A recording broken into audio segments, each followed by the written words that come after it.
This episode of the Irish Global Solidarity in 100 Objects podcast is a bit different from previous episodes. In January 2021, I spoke with Kevin Squires of the Ireland-Palestine Solidarity Campaign about the objects they contributed to our exhibition. Most notably, the newspaper ad they had taken out in 2009 in the wake of Israel's massive and unprecedented assault on the Gaza Strip. All of the details of which will be in the notes for this episode. There's so much of my conversation with Kevin that is still, unfortunately, all too relevant today, as we find ourselves more than 440 days into the live-streamed genocide in Gaza. Kevin and I discussed the conversations being had at the time around what to do and how to respond.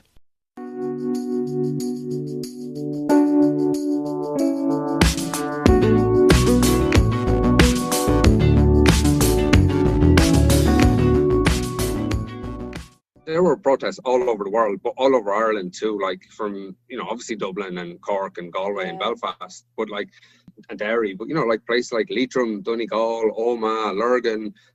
Sure, there's others that I'm forgetting, but there was just like this really intense period of activity. I think that's one thing that actually is why it sticks out in my mind so much, is because of the reaction to it. Like at the time, the assault itself was horrendous, but friends of mine and people I know, people through social media, who previously I would have always thought was never kind of engaged, I suppose, in issues like this. Everybody was reacting to it and everybody was saying, what do I do? What can I do? There's nothing we can do. And there was all these arguments breaking out online because it's such a polarizing issue.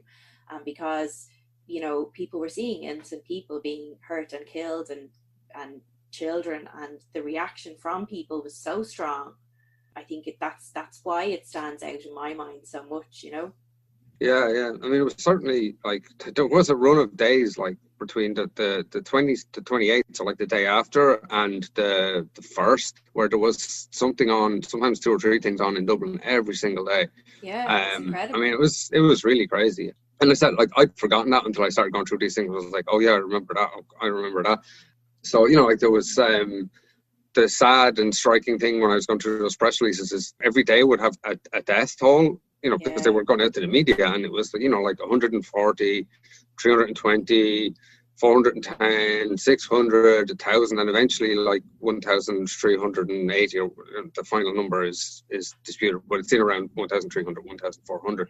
So yeah, just horrific. They're just numbers on a sheet, but they're all people, Yeah, I think that's the stuff that sticks with me. Is I remember seeing people posting photographs of the people who had been killed, and their families, they're normal people going about their day-to-day lives as best they can, and then this stuff is happening, and I think the fact that, yes, people can become jaded by numbers, but the fact that those pictures were so widely published got that reaction and stirred something in everyone. It got to everyone, Yeah, I mean, definitely that was the feeling we had. There was mass support for the Palestinian people, solidarity with them. I mean, whatever diplomatic and political intricacies, I think people could just see what was happening here, that a really well-armed military force was basically conducting a massacre on mainly civilians. It really wasn't lost on people. And,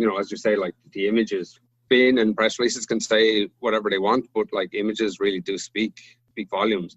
Yeah, I mean, even the protests in Dublin, that there was a lull, but there was one big one on the 3rd of January, which had several thousand people at it. Went all around the city, went from Central Bank to the EU office on Marlborough Street, down to the Dáil, then back across the river to the GPO. Along the way, we had a die-in on O'Connell Bridge. It was just, looking back at it now, I'm just like, wow. I mean, I can't believe we did all that. We had so little resources and all that. There was just so much anger in our society about this, So once the kind of the big demonstrations and all that had kind of happened, and it became clear as we got into the middle of January, or early to mid-January, that there was going to be some class of a ceasefire. It was really just a question of how many more people would die before this was politically... Any sort of intervention?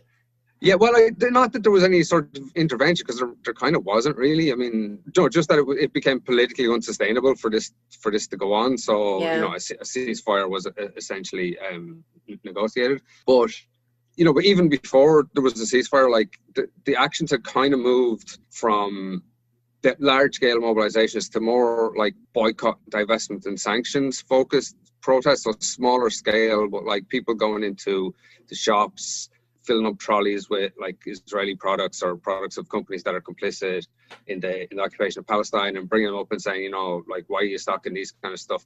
All very small and symbolic. But I think it was also like showing that people were willing, that they weren't just interested in being on the streets, that they were looking for avenues to kind of direct. It's almost like, okay, now we've done the marches, what's the next step? Where can we put the pressure now?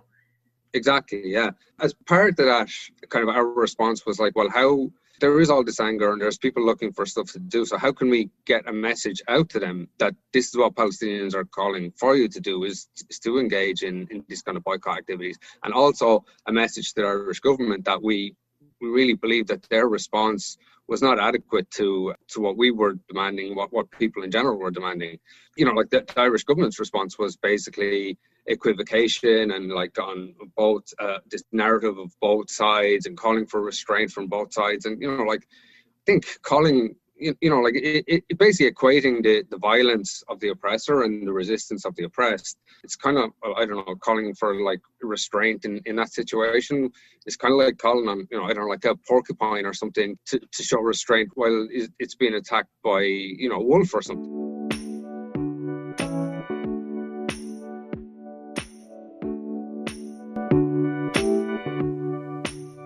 Sometimes it is really difficult to see if what we're doing is making a difference or having an impact. We can start to lose faith in our actions, in our activism. But something I've learned in my life is that it's really important to take a breath and reflect. And in the words of the inspirational Caoimhe Butterley, rest is revolutionary. I have attended many Palestine solidarity marches in Dublin over the last year with my son and daughter, and I remember doing the same as a child myself with my family, marching against apartheid in South Africa and being, in my adult life, being involved in Repeal the Eighth events. Apartheid in South Africa ended, the Eighth Amendment was repealed. I am aware that these are but a few milestones in my own history, my place in the world. And though the world is a particularly heavy place at the moment, we must not lose our faith in our power. By accident of birth, we are here and not there. We are on the sidelines. At times we can look back and think, how can people allow these atrocities to occur? It's so much easier to turn a blind eye, to turn off the news, to unfollow accounts. But we really must continue to ask ourselves, now that we know what is happening, are we happy that it should remain so?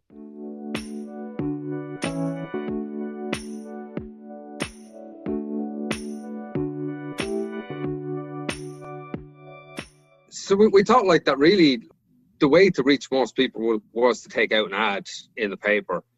But we also knew that we couldn't afford like an ad in like that was a page 5, I think, full page, black and white. Back then it costs €25,000. I'm not sure what it costs now. Janie. Yeah, I know. Basically, you just started reaching out to people, did you?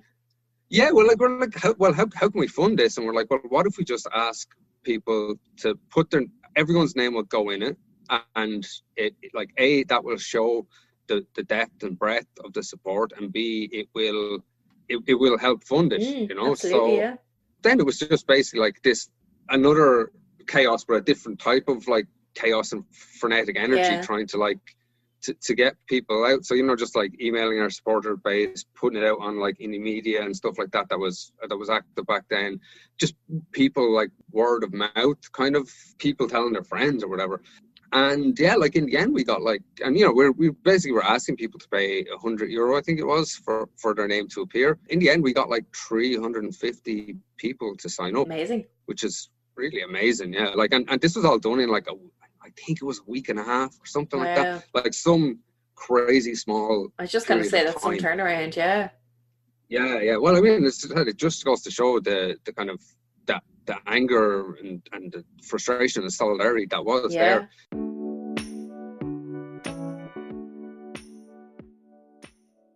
I've found that there definitely is an exhaustion from the barrage of what we see on social media, of protesting, emailing TDs, sharing human stories and feeling like nothing is changing. It's extremely difficult not to despair. But at the same time, what is the alternative to that? To turn away, to disengage, apathy? We owe the Palestinian people more than that. I think it's an important reminder as well as to why collective action is so important. When we falter into despair, we have others to pick us back up again and support us when we need it, and vice versa.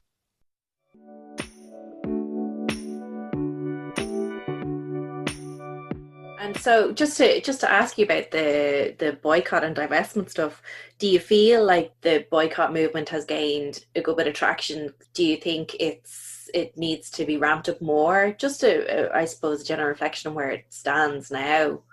I mean, I don't even know how you can measure that kind of thing, but I suppose from feedback and talking to people and that kind of thing. I know it's something that I'm conscious of, but I would be maybe more aware.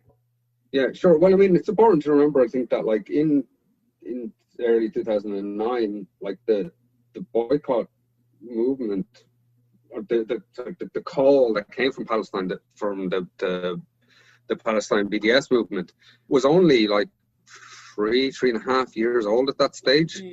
So like it wasn't widely known and whatnot. But I really think that this assault on Gaza kind of galvanized people in support of it. Like I think a lot of it is due to like the inaction of like especially Western governments to what happened. Like I can quote human rights reports at you, I can tell you to go and read X, Y, and Z or whatever, right? Oh, it's all out there. It's not controversial that horrendous things were done during this assault, like from the UN to Amnesty, Human Rights Watch, whatever, B'Tselem, the Israeli group. But the point is, nothing was ever done about it by anyone. No one has faced justice for these appalling war crimes. So when it becomes clear that, you know, despite huge public opposition, not just in Ireland, but like all over the world, there were huge protests. I talk about Western governments because we live in a Western democracy. We're a part of the EU. And it's not to let other states off the hook, but just that's the perspective I'm talking from. That's your perspective. Yeah, exactly. Yeah. So, you know, that these Western governments who claim to be all about the rule of law, democracy, human rights, international law, and so on, well, you know, where's the evidence that they actually believe in any of that stuff? BDS, on the other hand, gives ordinary, everyday people a channel to divert their anger and their solidarity, their love, all that kind of stuff towards trying to, in some way, help the Palestinian struggle for freedom. BDS is not in and of itself going to end like Israel's oppression of Palestinian people, but it can play a role, just like the global boycott campaign against apartheid South Africa played a role. But like it didn't end it. I was just going to mention that. Yeah. I mean, it was a significant role, and you know, even the leaders of the freedom movement in South Africa, like Nelson Mandela and Desmond Tutu, Ronnie Kasrils, all these people, like they acknowledged that the power and even above the symbolic and the whatever economic and cultural power there was in that, it was the fact that South Africans knew that they weren't alone. So black South Africans knew that they weren't alone. You've taken the words out of my mouth. I was just about to say it's important to it's that reaching out, and it's that knowing that somebody else is out there standing with you on this. Yeah, and I mean, just to say, like, whether BDS has grown, like it's unquestionably has grown since then, because as I said, like it wasn't really well known then, and now we're at a stage where the Israeli state is pumping like millions and millions of dollars every year to fight BDS, to what's the phrase they used, to civilly assassinate BDS leaders. Yeah, no, like it's black propaganda and whatnot, you know, dirty tricks.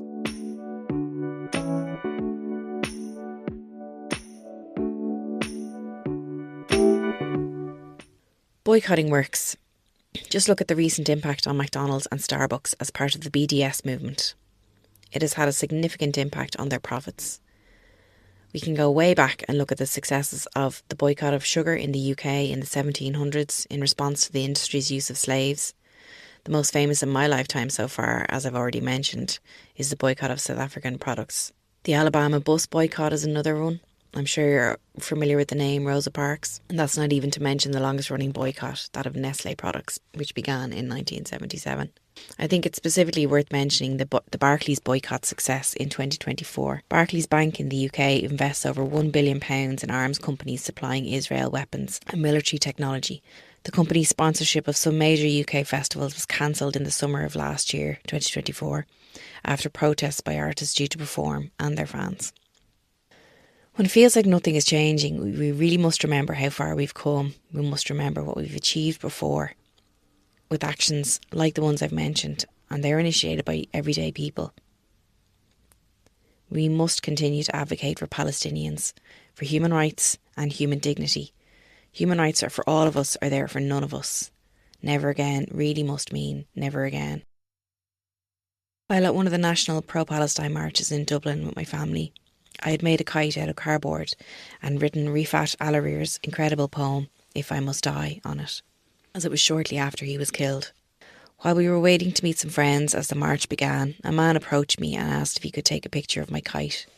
He said to me that Rifat was his friend and he would have loved my kite.